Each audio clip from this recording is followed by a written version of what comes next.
You're not going to Westbridge, Izzy. We've decided the fund is better used for Sienna's medical degree. Mom's voice cut through the morning sunlight streaming into our kitchen. I stood frozen, my Westbridge acceptance letter trembling in my hands.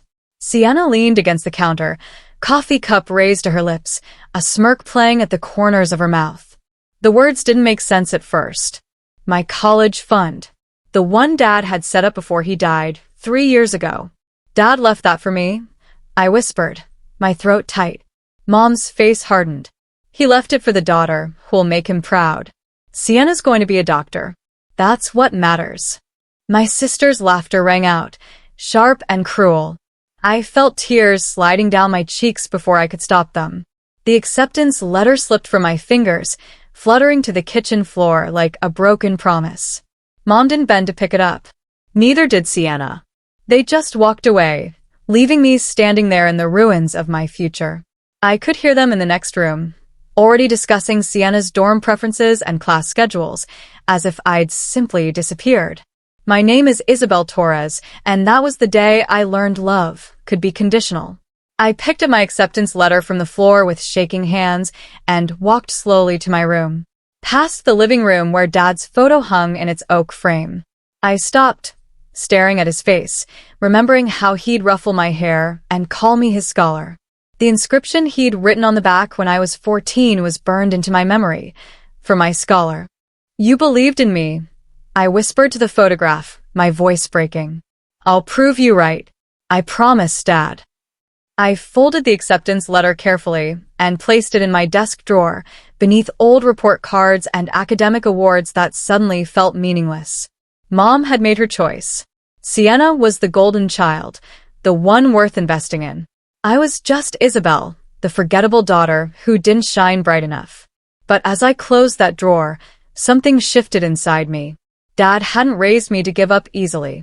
He taught me that education was the greatest investment anyone could make. If Mom wouldn't believe in me, I'd have to believe in myself. Even if it meant doing it completely alone, without support or encouragement. That night, Mom threw a small celebration dinner for Sienna's future. The dining room filled with Sienna's friends, their voices loud with excitement and champagne. Future Dr. Torres, someone shouted, raising a glass high. Everyone cheered, clinking their drinks together in celebration. I stood in the kitchen, washing dishes while they toasted my sister's brilliance. The water ran hot over my hands, turning them red, but I barely felt it. My mind was somewhere else entirely. Izzy's not leadership material. Mom's voice drifted through the doorway. She was talking to her friend, Mrs. Patterson, thinking I couldn't hear over the running water. She's better off close to home. Community college, maybe a trade school. She's just not ambitious like Sienna. Some people are born to lead, others to follow. The knife twisted deeper with every word. I scrubbed the same plate 3 times, my vision blurred with tears I refused to let fall in front of them. Not ambitious. Not leadership material. Not worth the investment. Sienna breezed into the kitchen, grabbed another bottle of wine from the counter, and paused when she saw my face. Don't look so sad, Izzy. Not everyone's meant for big things. Someone has to be ordinary. She walked out before I could respond. I sat outside that night, my laptop glowing in the darkness of our back porch. The Westbridge acceptance letter was impossible now without the fund. But giving up wasn't an option Dad had taught me. I pulled up the website for Riverside Community College. Not prestigious. Not Westbridge, with its ivy-covered buildings and reputation. But it was a start, and starting somewhere was better than standing still in self-pity. I filled out the application in silence, my fingers flying over the keyboard with determination. When I heard Mom's footsteps on the porch behind me, I quickly minimized the screen.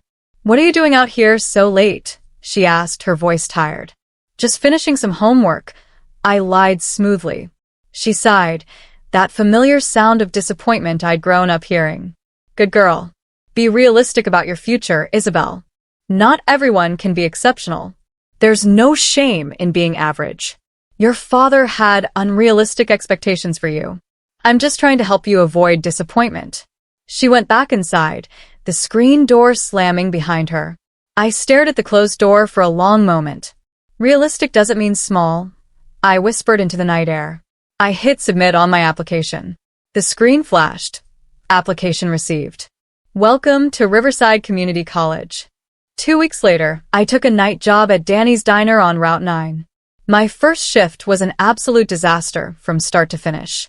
I spilled coffee on a businessman's laptop, mixed up 3 orders, nearly dropped an entire tray of dishes, and gave someone the wrong change twice.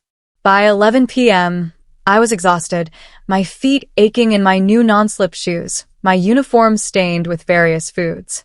First night's always rough, honey. The voice belonged to Marisol, a waitress in her 40s with kind eyes, quick hands, and a warm smile that made me want to cry. She'd been watching me struggle all evening without judgment. I'm terrible at this, I admitted, close to tears of frustration. You're learning. That's different. Big difference between being bad at something and being new at something. She handed me a cleaning rag. You've got something most people don't. Heart. I can see it in how hard you're trying. Don't let anyone steal that from you, especially not some impatient customers.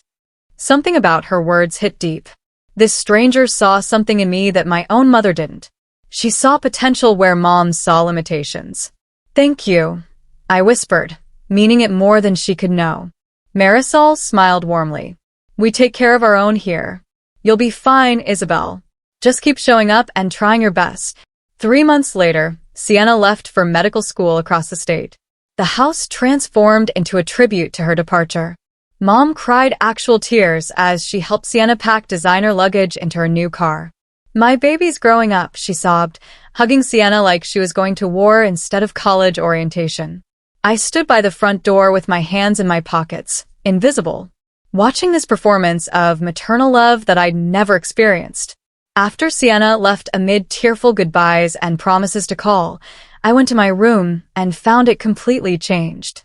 My bed was gone, replaced by storage boxes labeled Sienna's winter clothes and Sienna's books and Sienna's decorations. My desk had been moved to the corner, half buried under my sister's belongings. Mom, I found her in the kitchen, already scrolling through her phone. What happened to my room? She didn't look up from the screen. We needed space for Sienna's things during breaks. You understand. She has so much stuff from school.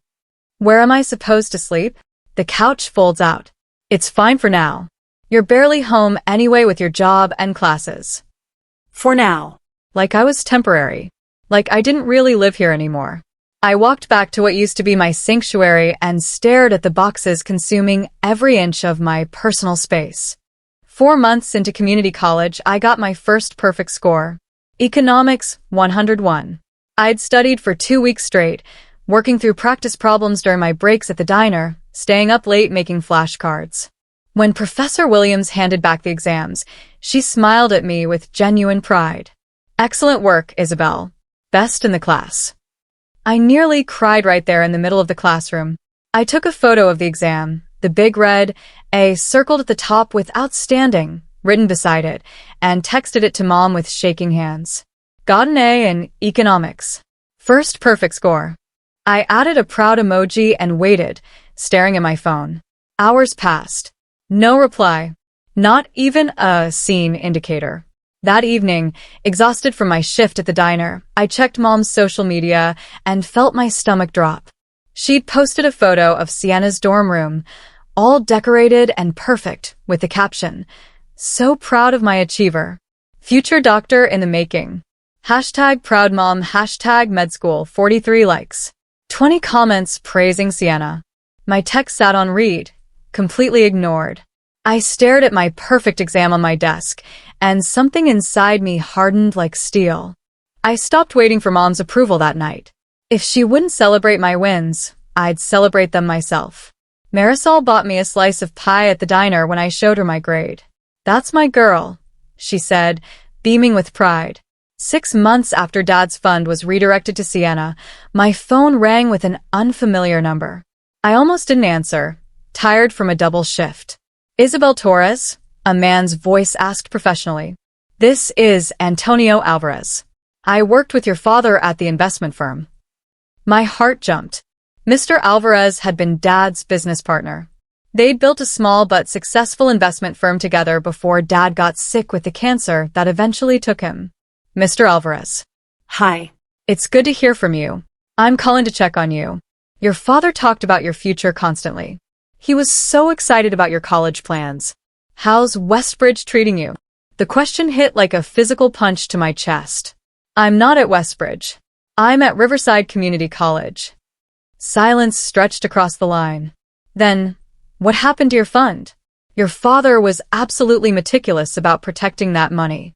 He set it up specifically for your education, with multiple safeguards in place.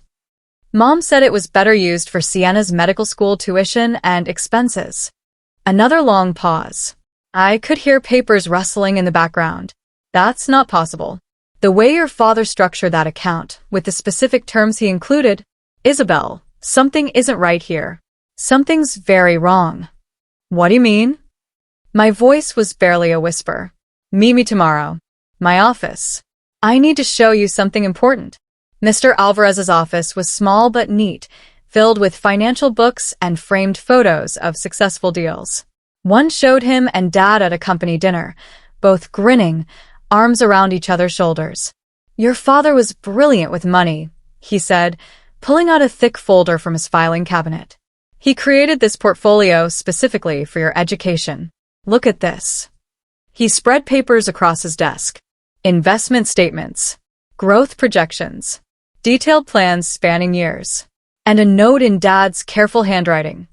For Isabel, managed separately from family accounts. My breath caught in my throat. This shows the fund was completely separate from family accounts. Your mother shouldn't have had complete access to redirect it. Your father was very specific about that. He flipped through more pages, his frown deepening. But there are pages missing. Transaction records from the last 2 years before your father died. The final documentation. Someone removed them from this file. Mom, I whispered, the realization hitting me hard. Possibly. Isabel, if your father structured this the way I think he did, the way he discussed with me before he got sick, there might be protections in place. Legal safeguards. But I need those missing documents to prove it. Where would they be? Your father kept copies of everything. Check his old files, his home office, anywhere he stored important papers. Look for anything marked trust or education fund. Thanksgiving arrived like a storm I couldn't avoid. Sienna came home with a designer handbag, a new boyfriend named Troy who drove a BMW, and enough confidence to fill 2 rooms. Mom practically vibrated with excitement, setting out our best dishes and cooking all of Sienna's favorite foods for 3 days straight. She's doing so well at school. Mom gushed to anyone who'd listen, including the mailman and grocery store clerk. I showed up with a homemade apple pie I'd baked at 3 a.m. after my diner shift, using a recipe Dad used to love. Sienna glanced at it sitting on the counter and rolled her eyes dramatically. Still waitressing, is he? Haven't moved up to manager yet? Her tone made it sound like a disease, something embarrassing. Mom laughed, actually laughed at her cruel joke. She's practical. Not everyone can handle the pressure of higher education like you can, sweetheart. Different people have different capabilities. I set the pie on the counter without responding, my jaw clenched tight. Troy, to his credit, looked uncomfortable with the whole exchange. Community college is still college, he offered quietly, trying to help. Sienna shot him a look that could melt steel. It's basically high school with ashtrays, Troy. The dinner was absolute torture. Every single conversation centered on Sienna's achievements, her difficult classes, her brilliant professors, her amazing opportunities. When I mentioned making Dean's List at Riverside, Mom literally changed the subject to ask about Sienna's roommate. I spent the next weekend in our attic, digging through Dad's old boxes while Mom was away visiting Sienna at school. Dust coated everything, making me sneeze constantly. I worked my way through cartons of old tax returns, business records, photos from happier times, and files I didn't understand. Then I found it, wedged behind a box of Christmas decorations. A manila envelope, sealed with tape, labeled in Dad's careful handwriting. Education Trust, Isabel. My hands shook violently as I opened it with trembling fingers. Inside was a letter dated 2 months before he died, when he knew the cancer was winning. My dearest Isabel, if you're reading this, something has gone wrong with your fund. I've created multiple protections, but your mother has access as temporary trustee until you turn 21. If there are any problems, any issues at all, talk to Mr. Reynolds at Brookstone Bank. Account number 4782 to 9156. He knows my wishes exactly. This money is yours alone. For your dreams. For your future. For proving to the world how brilliant you are. Love always, Dad. Tears streamed down my face, dripping onto the letter. Dad had known. Somehow, he'd known Mom might try something. He'd planned for this possibility. I grabbed my phone with shaking hands and searched for Brookstone Bank. Mr. Reynolds. Account 4782 to 9156. Tomorrow I would call.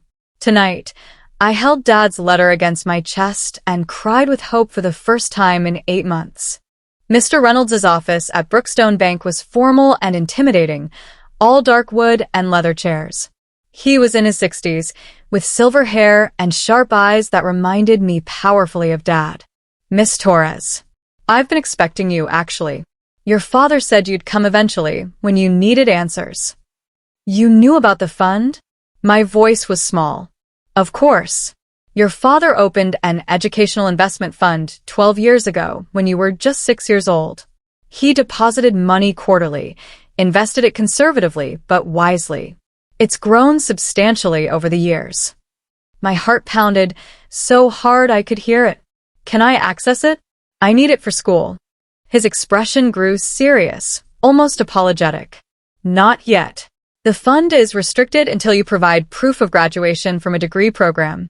Your father was very specific about that. He wanted to ensure the money was used for education, not diverted for other purposes. But I need it now for tuition. I'm working 2 jobs and barely making it.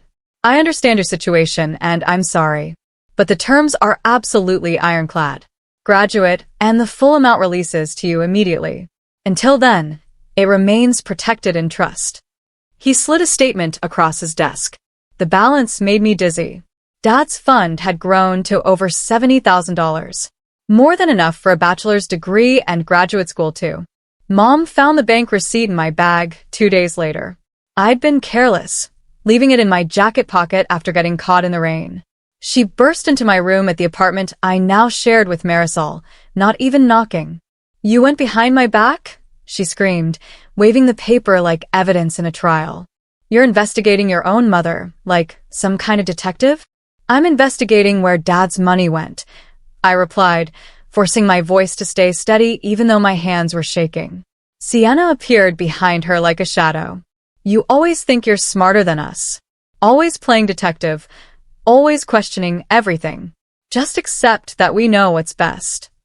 I'm not playing anything. Dad left that money for my education. It was supposed to be mine. That money was family money. Mom's face was bright red now. I made the decision that was best for this family. Sienna's going to be a doctor. She has real potential. You're just going to community college. You're just going to be ordinary. Because you took my fund. You took my chance at Westbridge. I reallocated resources appropriately. She spat the words like they were legal terms she'd practiced. Sienna had potential worth investing in. You have persistence. That's different. Persistence isn't the same as talent. The insult landed perfectly, exactly where she meant it to. Not smart. Not talented. Just persistent. Like a bug that wouldn't die, that kept crawling forward no matter how many times you stepped on it. A week later, my hours at the diner were suddenly cut in half without warning or explanation. Boss said you're overwhelmed with school, my manager explained, looking genuinely confused by the decision. Someone called on your behalf, said you needed reduced hours for your mental health. I knew immediately who'd made that call.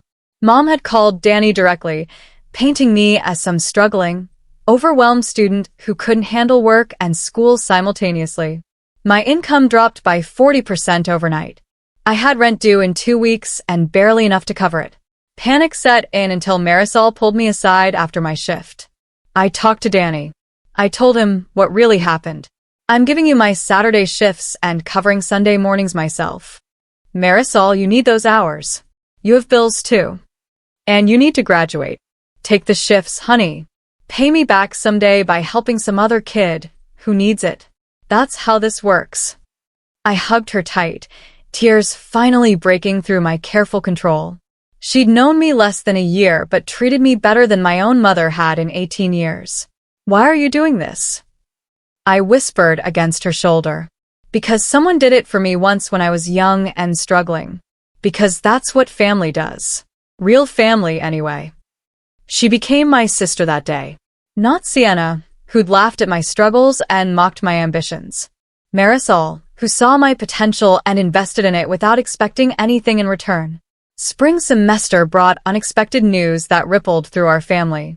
Sienna was dropping out of medical school, citing mental health concerns and finding herself. Mom was absolutely devastated.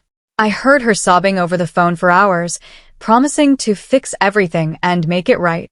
A week later, I overheard Mom talking to her sister, my Aunt Teresa, while I was picking up some remaining belongings. We can use what's left of the fund for Sienna's therapy and recovery.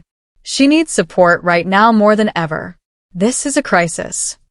What's left of the fund? My fund. Being drained even further for Sienna's third major life crisis in as many years. Something in me finally snapped completely. I walked into the living room where Mom sat with her phone, tissues scattered around her. That was Dad's money. For my future. Not Sienna's endless therapy fund. Mom's head jerked up, shock and anger mixing on her face. How dare you? Your sister is suffering real problems. And I'm working 2 jobs while going to school full-time because you stole my education fund. But sure, I'm the selfish one for wanting what Dad left for me. You ungrateful little. The slap came fast and sharp across my face, the sound echoing in the quiet room. Mom's hand hung in the air, shock replacing anger on her face as she realized what she'd done. I touched my burning cheek, tears streaming down. But I didn't break. I didn't crumble. I'm done, I whispered, my voice steady despite the tears. I'm done begging for your approval. I'm done being the daughter who doesn't matter. I'm done pretending this is normal. Marisol helped me move my remaining things into our apartment the next day. Everything I owned fit into my car in 2 trips, some clothes, books, my laptop, and Dad's photo. How do you feel? She asked as we arranged my books on a small shelf. Free, I said, surprised by the absolute truth of it. Terrified. But free. Like I can finally breathe. The apartment was tiny. 2 bedrooms barely big enough for twin beds, a kitchen with outdated appliances that barely worked, and a bathroom where the shower only gave lukewarm water on good days. But it was mine. Every dollar of rent was money I'd earned. Nobody could take it from me or give my space away to someone they loved more. That night, Marisol made rice and beans while I studied at our small table, which was really just a card table with a tablecloth. We ate together, talking about our days, our dreams, our plans for the future.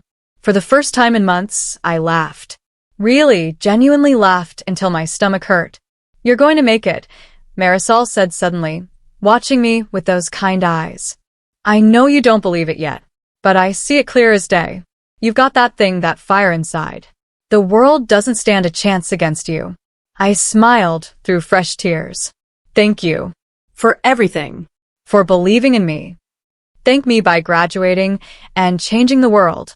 That's all the thanks I'll ever need from you. That became my mission. Not revenge against Mom. Not proving Sienna wrong. Just succeeding. For Dad. For Marisol. For myself. My economics professor, Dr. Harlan, called me to his office after class one afternoon during my second year. Miss Torres, I've been impressed with your work all semester. You have a natural aptitude for financial analysis that's quite rare. Thank you, Professor. I wasn't used to compliments from authority figures. I'm running a research project on investment strategies for low-income families. I need a student assistant. 20 hours a week, paid position at $15 an hour. Are you interested? I nearly fell out of my chair. That was more than I made at the diner. Yes. Absolutely yes, sir. He smiled warmly. Good. You start Monday. And, Isabel? Stop doubting yourself so much. You don't need anyone's permission to be brilliant. You already are. Those words echoed in my head for days afterward. Permission to be brilliant. I'd been waiting for Mom to grant it, for Sienna to acknowledge it, for someone to tell me I was allowed to succeed. But Dr. Harlan was right. Nobody could give me permission except myself. The research work opened entirely new doors. I learned about compound interest, retirement planning, investment portfolios, market analysis. The same world Dad had lived in and loved. One day, reviewing old investment case studies in the library, I found one of Dad's published papers. His photo smiled up at me from the journal page. "I'm following your footsteps," I whispered to his image, touching the photo gently. "I hope I'm making you proud, wherever you are." Under Dr. Harlan's patient guidance, I began learning about personal investing beyond just theory. He showed me microtrading apps, explained index funds, taught me to read market trends and understand financial statements. "Your father was brilliant at this," he mentioned casually one day while reviewing my analysis. "Antonio Alvarez told me about his work." "You know Mr. Alvarez?" My head snapped up in surprise. "We consult together sometimes on research projects. He speaks highly of your father's work. And of you. He says you have your father's mind for numbers." With Dr. Harlan's help, I started investing my tiny savings. $5 here, $10 there when I could spare it. Nothing dramatic or risky. But I watched those small amounts grow, learning with each transaction, understanding the patterns. Marisol joked that I'd become obsessed, always checking my phone and reading financial news. She wasn't wrong. Every spare moment, I studied financial markets. I read investment books from the library. I practiced analyzing stocks and bonds. "What are you doing?" Marisol asked one night, finding me surrounded by papers and charts at 2 a.m. "Rebuilding what they thought they'd stolen," I replied, not looking up from my laptop. She understood immediately. This wasn't just about money anymore. It was about reclaiming my father's legacy, proving I was my father's daughter in every way that mattered. By the end of that semester, my small investments had grown by 12%. It wasn't much in dollar terms, but it was mine. I hadn't spoken to Mom in 2 years when her number suddenly appeared on my phone screen. Against my better judgment and Marisol's advice, I answered. "Isabel." She sounded tired, older somehow. "It's Mom. I'm calling because Sienna's moving back in with me. Things have been difficult financially. We could use some financial help if you can spare anything." The audacity stunned me into complete silence. "You still there?" Mom asked. "I'm here." My voice was calm, detached, like I was talking to a stranger. "We're family, Isabel. Families help each other in hard times. That's what your father would have wanted. Like you helped me when you took my college fund?" "That's not fair. We need it. I'm still in school, Mom. Working 2 jobs. Barely making rent most months. But you want me to send money to support Sienna, the daughter worth investing in? The one who dropped out." Silence stretched across the line. Then Mom sighed, that familiar disappointed sound I'd grown up hearing. "Always so difficult. You never could see the bigger picture, could you? So stubborn and selfish. Such a disappointment, just like I always told your father you'd be." "Goodbye, Mom."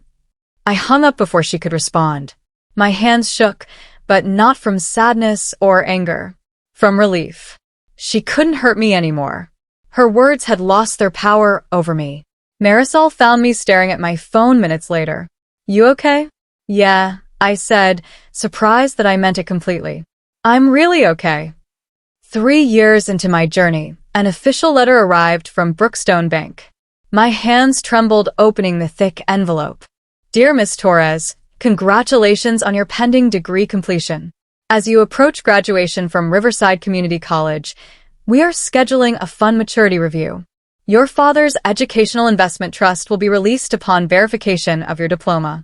Current balance, $87,340.62. Please contact Mr. Reynolds to schedule your appointment. Sincerely, Brookstone Bank Trust Department."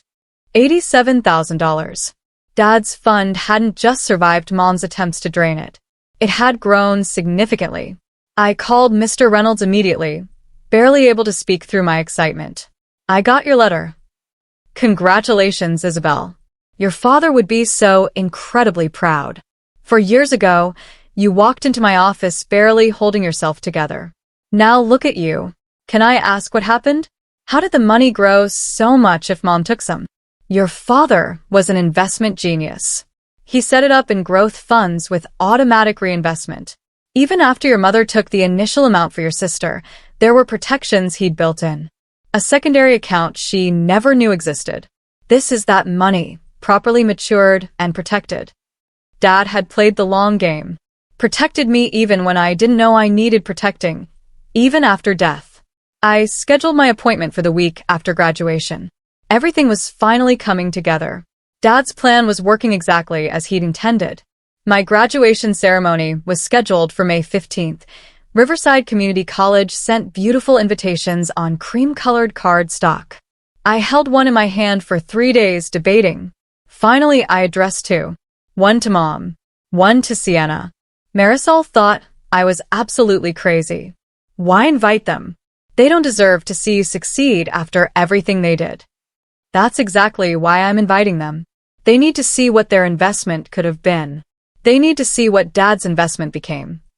I mailed the invitations without a return address. No note. No message. Just the invitation with my name listed among the honors graduates. A week later, Mom texted, "We're coming. Don't embarrass us. And dress appropriately." I showed Marisol, and we both laughed until we cried, until our stomachs hurt. "Don't embarrass them," Marisol wheezed, wiping tears from her eyes. "Like you're the family shame. Girl, you're graduating with honors while working 2 jobs. You're basically a superhero." "Just wait," I said, smiling mysteriously. Graduation day is going to be very educational for everyone involved. I'd arranged everything carefully with Mr. Reynolds and Mr. Alvarez. They would both be there. And one special surprise that Mom and Sienna would never see coming. Dad was about to have the last word, and I absolutely couldn't wait to deliver it for him. This was for every daughter ever told she wasn't enough. The night before graduation, I sat alone in my apartment, my cap and gown hanging carefully on the door. Marisol was working a late shift, giving me space for my thoughts and memories. I pulled out Dad's photograph, the one I'd taken from the house years ago. "Tomorrow, I make it right," I whispered to his smiling face, tracing his features with my finger. "Tomorrow, everyone sees what you built for me. What you believed I could become when nobody else did." My phone buzzed. Mom's text appeared. "We're coming tomorrow. Don't embarrass us. And please dress appropriately. First impressions matter, even at community college." I read it twice, then laughed softly to myself. After everything, after years of silence and rejection, she still thought she had the power to shame me. "You'll embarrass yourselves," I typed back, then deleted it. Tomorrow would speak louder than any text message ever could. I laid out my outfit for the ceremony. The simple black dress Marisol had helped me pick out. The shoes I'd bought with my first research paycheck from Dr. Harlan. The small pearl earrings that had been Dad's last birthday gift to me before he got sick. Tomorrow, I wasn't just graduating from community college. I was completing a journey Dad had started 12 years ago. Proving that his investment, his faith, his love hadn't been misplaced. I fell asleep holding his letter from the bank, the one I'd found in the attic. For my scholar, he'd written, "Tomorrow, I'd show the world he'd been absolutely right." The auditorium was packed with families, balloons, and excited chatter. I sat in the front row with other honors graduates, my heart pounding against my ribs. Somewhere in that crowd of hundreds, Mom and Sienna were watching, waiting, probably checking their phones. The ceremony moved quickly. Names were called in alphabetical order, diplomas received with handshakes, caps thrown into the air with joy. Then the dean stepped forward to the microphone. "We have a special recognition today. Our top honors graduate, summa cum laude with a 4.0 GPA, Isabel Torres." Applause erupted as I stood on shaking legs. I walked across that stage, accepted my diploma with both hands, and turned to face the massive crowd. That's when Mr. Reynolds stepped forward from the side entrance, carrying an official bank envelope and a folder.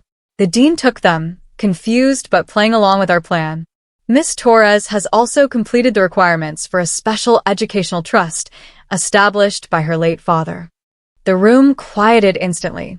The trust has matured to $87,340.62, now being released to Miss Torres to continue her education at the university level. Gasps rippled through the audience, like a wave. I watched Mom's face drain of all color. Watched Sienna's mouth fall open in shock. Mr. Alvarez stood in the back, grinning proudly. Her father believed that education is the best investment we can make in our children. Today, Isabel proves he was right. The dean gestured for me to say something. I hadn't planned a speech, but the words came naturally, flowing from years of pain and perseverance. I approached the microphone, still holding my diploma and the bank envelope containing my future. 4 years ago, I was told I wasn't worth investing in. I began, my voice steady and clear. I was told my dreams were too big, my ambitions unrealistic, my potential limited. Someone very close to me decided I wasn't the daughter worth supporting or believing in. I looked directly at Mom in the audience, meeting her eyes. But my father knew better. He built protections for my future because he believed that education is the truest form of love a parent can give. He taught me that your value isn't determined by who believes in you. It's determined by who you become despite those who don't. The crowd was absolutely silent, hanging on every word. This diploma represents more than 4 years of school. It represents working 2 jobs simultaneously, living on ramen noodles, studying until 3 a.m., choosing my future over their approval. It represents every person who told me I wasn't enough and me proving them wrong. I held up Dad's letter, the one I'd brought with me. My father wrote for my scholar on the back of his photo. Some people try to teach me I wasn't worth that title. They were wrong. This is for every person ever told they're not enough, not smart enough, not worth the investment. You are. Keep going. The standing ovation lasted 3 full minutes. 6 months later, I sat in a bright office with Torres Education Consulting on the door in gold letters. Marisol walked in with 2 coffees, grinning at the space we'd created together. Your 2 p.m. is here. Another scholarship kid who needs financial guidance and planning. I smiled, looking at Dad's photograph now displayed prominently on my desk in a silver frame. I'd used Dad's trust fund to finish my bachelor's degree in finance at a state university, then started this consultancy to help others. We helped underprivileged students navigate college funding, investment basics, and financial literacy. Everything Dad had taught me through his example, I was passing forward to the next generation. The irony wasn't lost on anyone who knew my story. Mom had tried to take my future to fund Sienna's dreams. Instead, she taught me the value of self-investment and resilience. Sienna had dropped out twice more since that graduation day, still searching for her path and purpose. Mom had sold the house eventually, downsizing after facing financial difficulties without Dad's steady guidance. I'd seen them once at a grocery store, about 3 months ago. They'd been together, shopping quietly. When they spotted me in the frozen food aisle, they'd both turned away quickly, unable or unwilling to face me. I'd felt nothing but peace in that moment. No anger, no satisfaction, no sadness. Just peace. Ready? Marisol asked, bringing me back to the present moment. Always. Through my office window, I could see the local community college where I gave free financial literacy workshops every month, teaching students that their worth wasn't determined by who invested in them, but by who they chose to become. That education was never wasted, no matter where you got it. My phone buzzed. A text from an unknown number. I opened it cautiously. This is Sienna. I saw your office online. I wanted to say I'm sorry. For everything. You were right. About everything. I hope you're doing well. I stared at the message for a long moment. Marisol looked over my shoulder and read it. You going to respond? She asked. Maybe eventually, I said honestly. But not today. Today, I have students who need help planning their futures. I set the phone down and turned to greet my 2 p.m. appointment. A young woman, probably 18, who looked nervous and hopeful at the same time. She reminded me of myself 4 years ago. Hi, I'm Isabel Torres. Please sit down. Tell me about your educational goals. As she began talking about her dreams, I thought about Dad, about how his investment hadn't just been money. It had been belief. Faith. Love in its most practical form. Mom had tried to teach me I wasn't worth investing in. Dad had proven that every child deserves someone who believes in their potential. And now I was paying that forward. One student at a time. One dream at a time. The best investment you'll ever make isn't in stocks or bonds or real estate. It's in yourself. And absolutely nobody can take that away from you once you truly believe it. I pulled out my consultation forms and smiled at the young woman across from me, ready to help her build her own future. Let's start with your current situation and work from there, I said. And remember, where you start doesn't determine where you finish. I'm living proof of that. Outside my window, the community college campus bustled with students rushing to class, full of potential and dreams. Just like I had been. Dad's photo watched over it all, that gentle smile reminding me why I did this work. For him. For every kid told they weren't enough. For the daughter he'd believed in when nobody else would. The fund had been his gift. But the real inheritance was the lesson. Believe in yourself fiercely, even when the world doesn't. Especially when the world doesn't. That lesson was worth more than $87,000 could ever be.